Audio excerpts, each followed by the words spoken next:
Hello friends, एक बहुत ही interesting story है।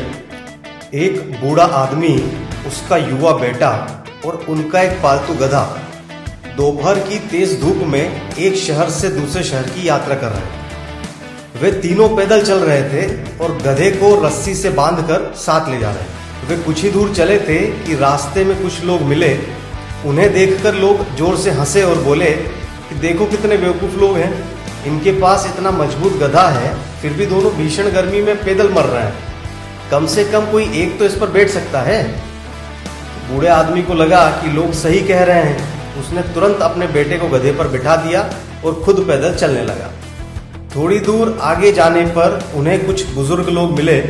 उन्होंने बेटे को गधे पर बैठे और बूढ़े पिता को पैदल चलते देखा तो वे नाराज हो गए। वे बोले, आजकल की पीढ़ी कितनी बदतमीज और स्वार्थी हो गई है। जवान बेटा ठाठ से गधे पर बैठा है और बूढ़ा बाप पैदल धूप में घिसट रहा है। कोई शर्म हया ही नहीं बच्चे। यह सुनकर बेटा बहुत शर्मिंदा हुआ।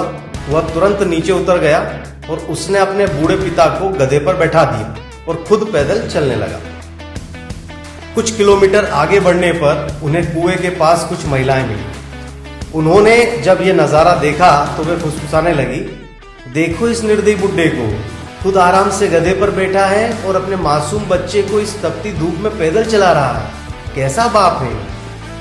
अब बूढ़ा और बेटा दोनों पूरी तरह उलझन में पड़ गए। वे सोचने लगे कि हम जो भी करते हैं लोग हमें गलत ही ठहराते हैं। बहुत सोच विचार करने के बाद उन्होंने फैसला किया कि वे दोनों ही गधे पर बैठ जाते हैं ताकि कोई शिकायत ना रहे। वे दोनों गधे पर सवार हो गए।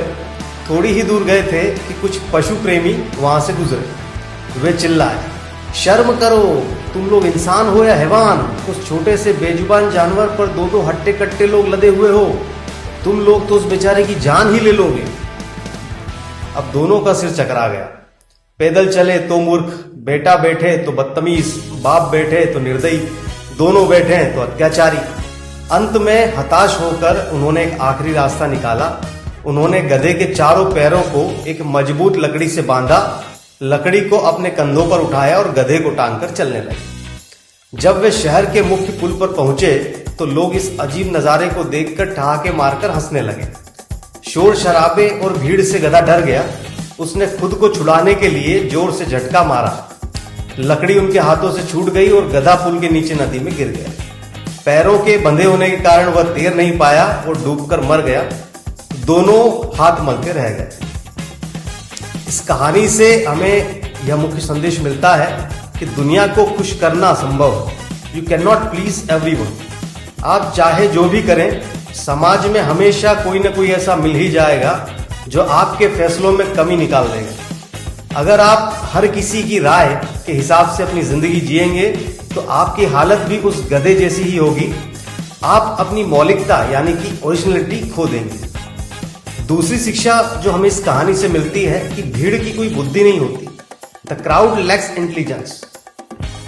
समाज या भीड़ के पास अपनी चेतना मतलब कि कॉन्शियसनेस नहीं होती है। वे सिर्फ बोलना जानते हैं। व्यवहारिक जीवन का नियम यह है कि लोगों की बातों को सुनना बंद करें और अपने भीतर के होश और विवेक को अपना मार्गदर्शक बनाएं। अपने फैसलों की जिम्मेदारी लें। On your choices.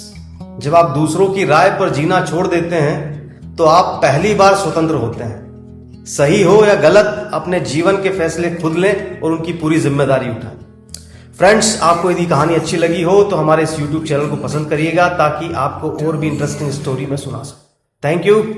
नमस्कार।